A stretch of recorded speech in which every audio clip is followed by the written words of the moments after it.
Welcome, fans, to the 46th episode of Changeover Chat, presented by Sportmaster Sports Surfaces. I'm your host, Randy Master. Today's guest is considered one of the great coaching minds in the history of tennis, working with two of the most accomplished players in history, Pete Sampras and Roger Federer. He also has coached Tim Henman, Sloane Stephens, Stan Wawrinka, Taylor Fritz. As a player, he was no slouch himself. He was a three-time All-American at University of Tennessee. Go Vols. He reached number 12 in the world in singles and number 3 in doubles. He won the Australian Open Doubles Championship in 1985 with partner Christo van Rensburg. He is a native of Southampton, New York, and currently a commentator for Tennis Channel. Please welcome Paul Annacone. Thanks for having me. Appreciate the patience and trying to juggle your schedule. Juggle my schedule. You're the one that's up all night.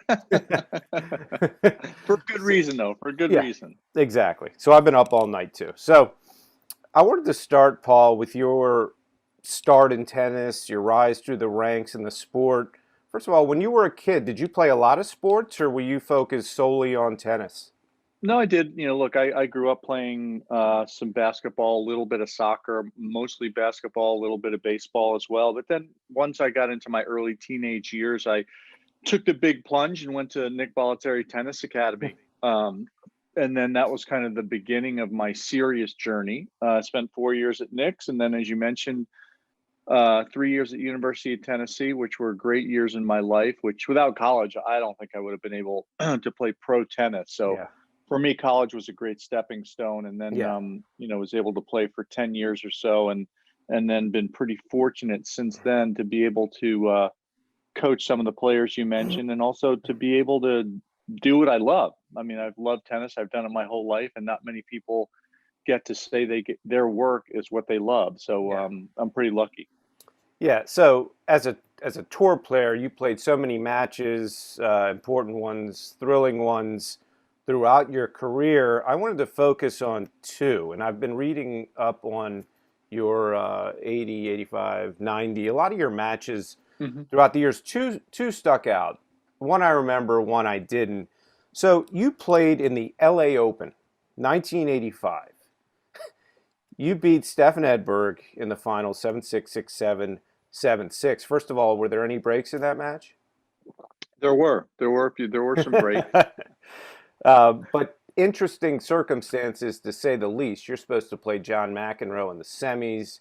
He pulls out because of injuries. The crowd's going crazy. Didn't they try to have you play an exhibition or something that night?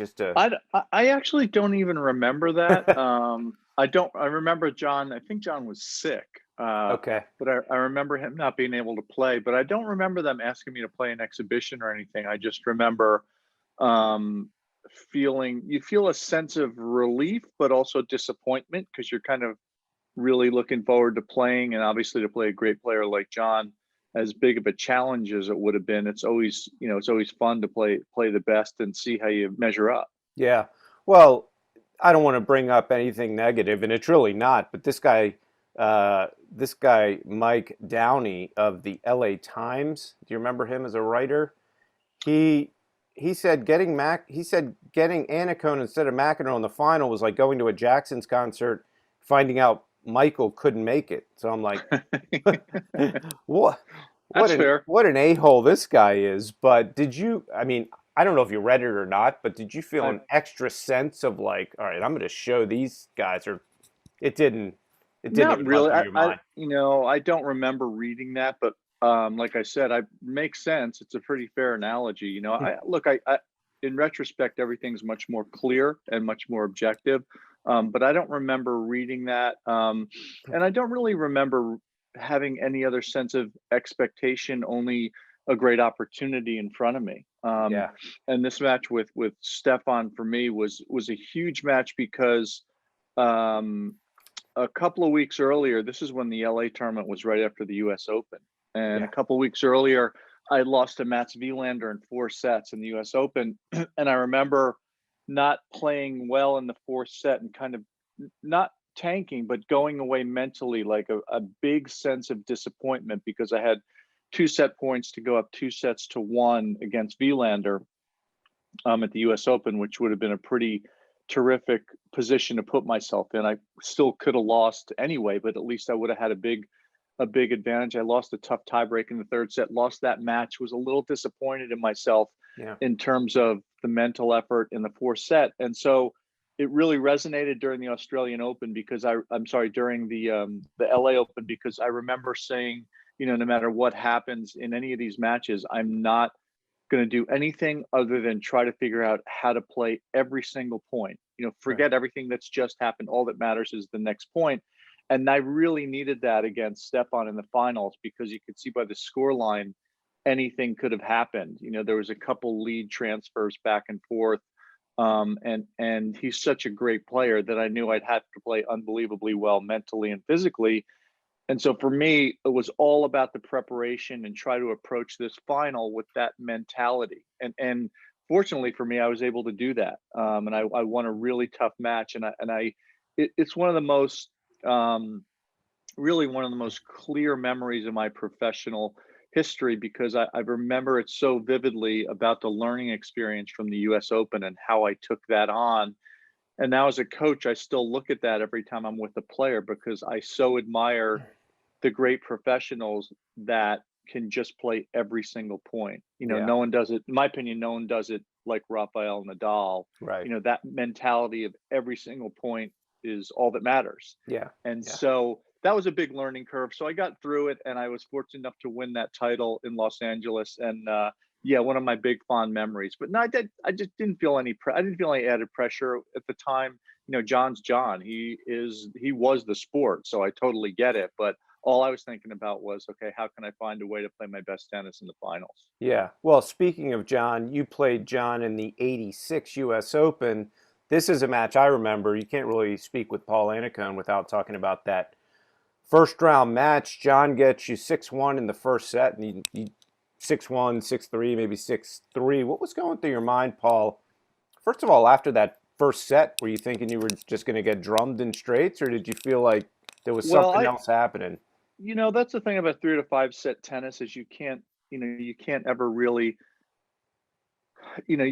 there's plenty of time to try to problem solve, right? And sometimes your skill set doesn't allow that. And John had beaten me the week before, I think, in the tournament on Long Island.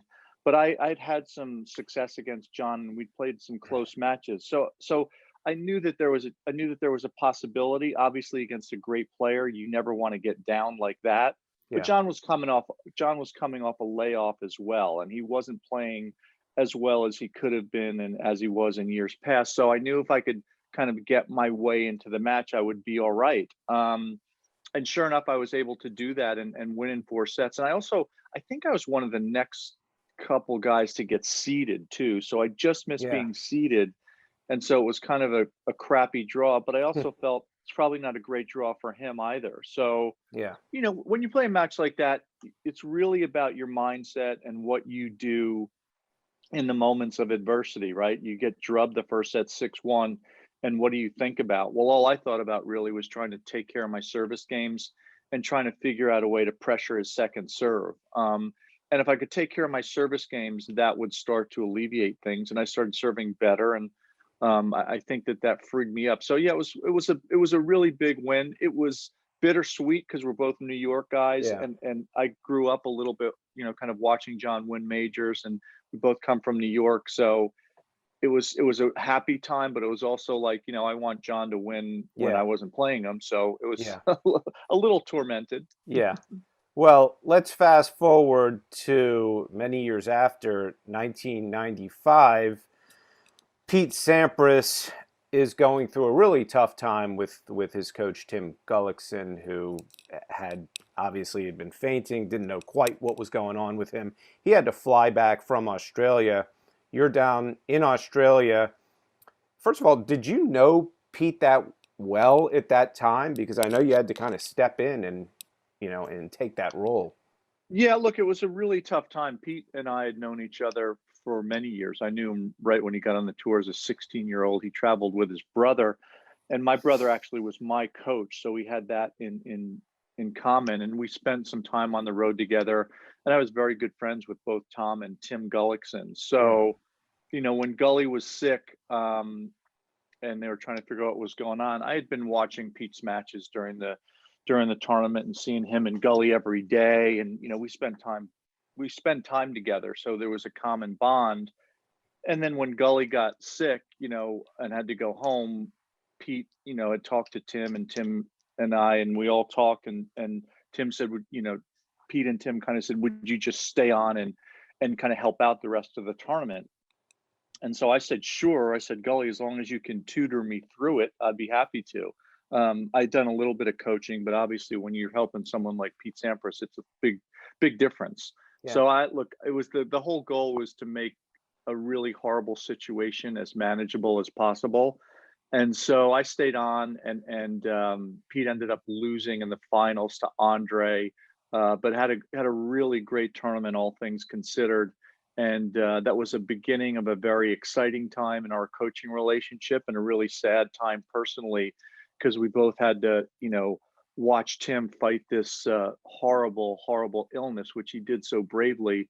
But it was really a bittersweet situation. But fond memories from the beginning of my relationship with Yeah. Pete, and fond memories from the tutelage of Tim Gullickson to help Yeah. me understand and manage, and just a sad time to show how life can be so cruel, and really helps you keep things in perspective. Yeah. Well, you and Pete obviously had a stellar run together. I was looking at, there are a couple of books that I was looking at this morning. This is Steve Flink's new book. I don't know Mhm. if you've seen this, but this I is have. this is a champion's mind. I have that. So Which, got both of those. yeah, which I had read before, but I was looking over it again this morning. Um, Pete had this to say in his book about you, and I wanted to get your opinion on it. Pete said, Paul never got the credit he deserved, but in the end, I know what he did for me, and I won 10 of my 14 slams with him. Why do you think, Paul? Do you think you didn't get enough credit for his career and his success? I certainly give you credit. Most people I Yeah, know give no, you not all the credit, but they give you. yeah, no, Why do you I think he think said it's that? well, I think it's very generous of him. Look, we've been and are been very close friends for a long time. And I think that both of our personalities tend to be a little bit understated. Uh, we were in a time where there wasn't Twitter and Instagram and Snapchat and every other social media platform. And that's kind of not my MO anyway. And it's definitely not Pete's. So we really just tried to go about our business. I mean, I felt like all that really mattered to me was that he he felt like I was helpful, that we both respected each other and tried to do our best for each other, and I think we both did that pretty unconditionally. So Yeah. I think it was really generous, but he also knows that with great players, they get so much of the accolades, and they get so focused on that. To hear him say that, warmed my heart, made me feel really good. But Yeah. did he have to say it? Not really, because he said it to me a million times in private, Yeah. and I knew, but I just felt like it was really generous of him to kind of let the public know that, hey, this guy helped me, and he didn't get as much credit as he deserved, but I got enough credit. I got plenty of credit from him, so that rings very true to me. Yeah. Well, again, I think you have credit from most of the tennis world for sure. You were with him for so long. I want to discuss one match you were with him for, Alex Korecha in 1996. He's fighting for his life. There are about 50,000 people waiting to get inside Ash Stadium. He's throwing up on the court. He's struggling to stand up. It's not like other sports, Paul, where, if somebody falls down on a basketball court, it looks like they're, going to pass out. You get a whole team of people out there. What was it like watching? He ultimately won the match miraculously, but what was it like watching your good friend and a man that you coach going through that, and you couldn't really do anything? You had to just kind of watch it happen. What was going through your Yeah. mind? Well, I think that's one of the things that makes me stay in love with tennis, is that there's no place to hide. It's only about you. And people talk about the greatest athletes in the world, and not often enough do they mention the Samprases, the Serenas, the Venus, the Roger, Rafa, Novaks. They don't mention them enough because as great as Michael Jordan was, and LeBron, and all the other tremendous athletes, 99% of them are on team sports. Yeah. And sure, they are the captains of those teams, but there is support. And so Yeah. when you see your player like Pete Sampras or Roger or whoever you're coaching out on the court in distress, and you're there naked, they are sitting out there naked in front of thousands of people watching and hundreds of thousands to millions of people on the air, and there's no place to hide. So Yeah. that's why I love the sport. You have to figure it out or you don't. Yeah. And so that's what makes me admire most great athletes, is their ability to problem solve under pressure. And I put it even on a higher pedestal when it's an individual athlete with no ability to call timeouts, to bring a substitute in, to go huddle with their coach in the Yeah. corner, and to be able to do that. So that's why I love it. So, circling back to your question is, I couldn't figure out what was going on other than he was having a hard time. He ended up getting sick on the court, Yeah. vomiting on the court, was unbelievably fatigued and dehydrated. I think he hit an ace on a second serve down match point, maybe, or it's 6-all in the tiebreak in the fifth or something, and he ended up winning. And I just remember sitting there afterwards thinking, this is what great, superstars do. They don't always win, but they try to problem solve until the end. They try to Yeah. figure it out until the end. And then, at that point in my time, I was pretty new to the scenario. So I hadn't seen Pete in that much duress before, but we spent a lot of time talking about it. And he was just methodical and, pragmatic about what you do. Look, you're Yeah. out there. It's a major. It's a tough situation. What can I do to find my way through this, or at least give myself a chance? Yeah. And it actually started me building a more deeper respect for great athletes, to understand how they go about it and how they go about it in the right way. So while you feel helpless, the immediate thing was, wow, you got through it. And then as soon as he's done, enjoy it for a little bit, get with the doctor, but then it's like, okay, you got more matches to play. How do we Yeah. figure out how to deal with that? So Yeah.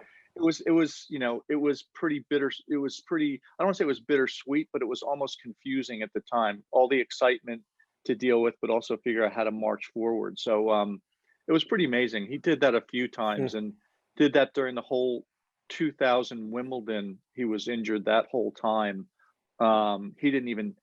He got hurt in the second round of 2000 Wimbledon when he was trying to break the then all-time record of majors. Yeah. And he never hit on any of the off days. He never touched a racket from the match he just finished till the match he played 2 days later for the Yeah. next 4 matches. Right. And to be able to see a player go through that and find a way to win, to me, you just kind of sit there and scratch your head. You try to support, you try to help.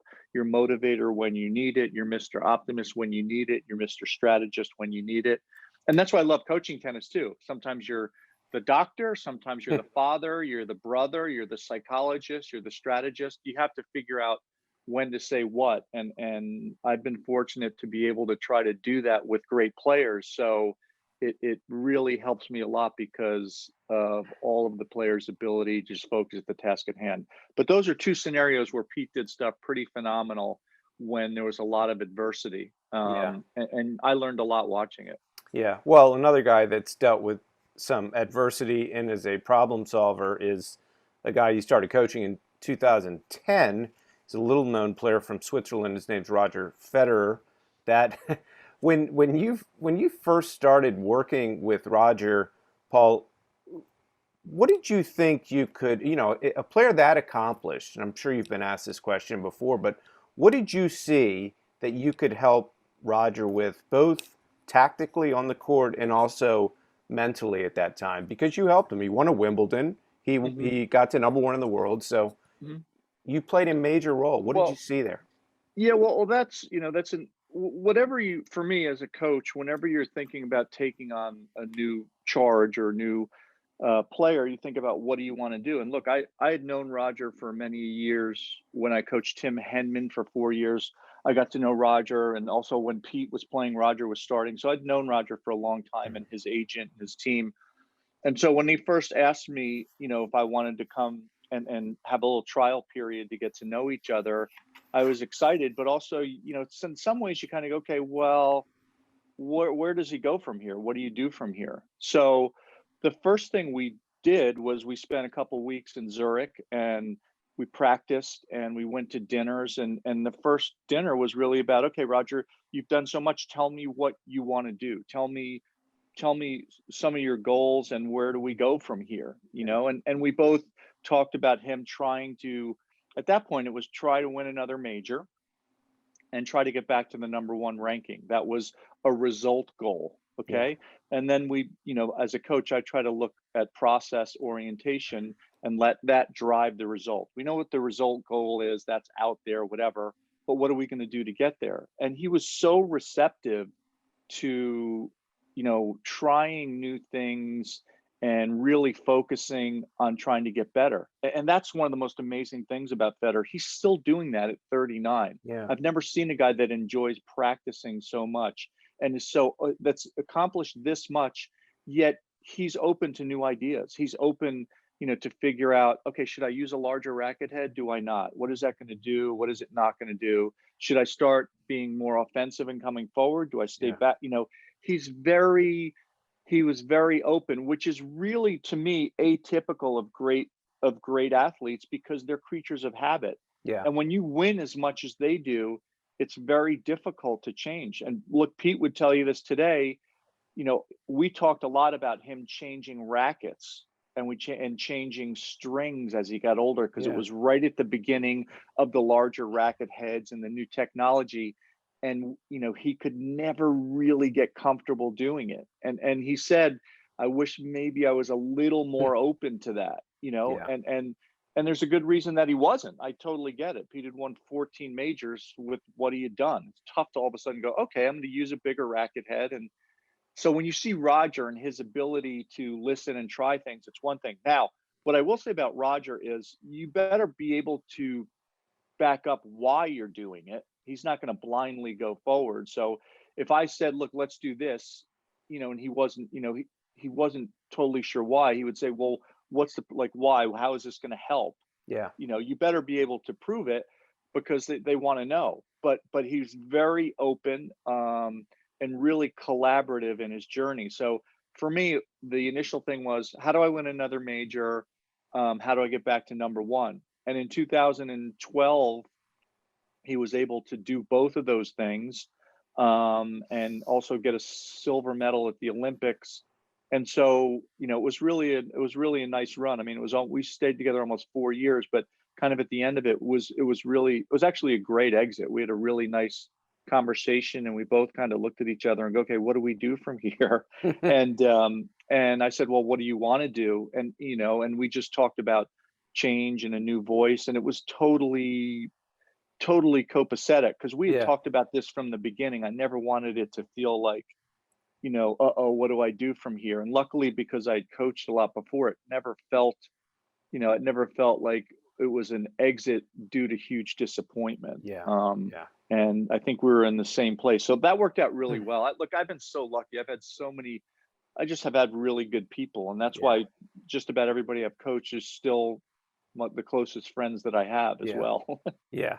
Well, as we speak, and I told you beforehand, as we speak, this is a Sunday morning going into the second week of the Australian Open. This will probably drop later in the week in the Tennis One app. So instead of talking about what's going to happen tonight, tomorrow, why don't we cut right to the chase? Let's talk about the finals, who you see right now, and there's a lot going on here. I mean, there are all kinds of scenarios on both the men's and women's side, which is great. But who do you ultimately see getting to the finals on both sides, and maybe a winner? I don't know how much you like to predict, but anything you want to give Well, me? well, for me, the question marks, Rafa's back has been sore, right? He hasn't had the preparation that he wanted. Mm. Novak, hurt himself against Taylor Fritz, was able to win his next match against Raonic. He's not really, letting out how bad his injury is. Yeah. So with those are the two favorites in the men. So depending on what happens it's tough to not consider them favorites. Yeah. But I actually wouldn't be surprised if we see a new winner on the men's side. I wouldn't be surprised if you saw a new face holding up the title. The courts are playing really fast. So I think there's some opportunity for a couple of the young guys. And I wouldn't be shocked if we saw them kind of get through. I wouldn't be surprised if you saw a Tsitsipas or a Medvedev in the finals. Yeah. One of those guys. But in order to knock the great ones off the pedestal over 3 out of 5 sets, it's a huge challenge. Yeah. And so I think those guys are the closest to being able to do it. Although Sasha Zverev, he's been there. He can do it. I just don't know how will he hold up mentally with his, he's got a little bit of a second serve issue. Yeah. But in terms of being in the big moments, Zverev has been there as well. So those three names have a very good chance. Yeah.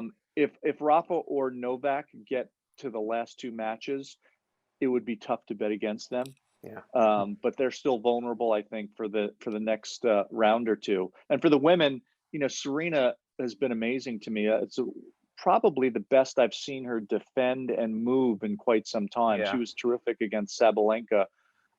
So I can't wait to see the Halep Serena match. But I've been very impressed with. I'm kind of a fan of watching Jen Brady play, because she's been someone that has been as kind of a new young American person coming on radar. I loved watching her success at the U.S. Open. That could be a face to look for. But the women's game, we've seen so many new winners. It's a little bit more difficult. Yeah.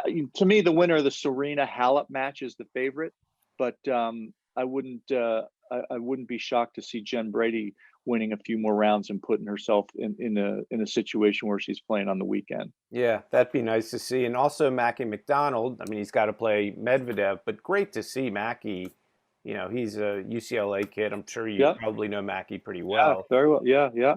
Couldn't, and he's he came off a tough injury, right? A year and a half ago, 2 years ago in Roland Garros, where he tore I think his hamstring, part of his hamstring where it connects, and he had a horrific injury. It took him a long time to get back. So to see him playing this well in this situation is really great. Yeah, it's fun.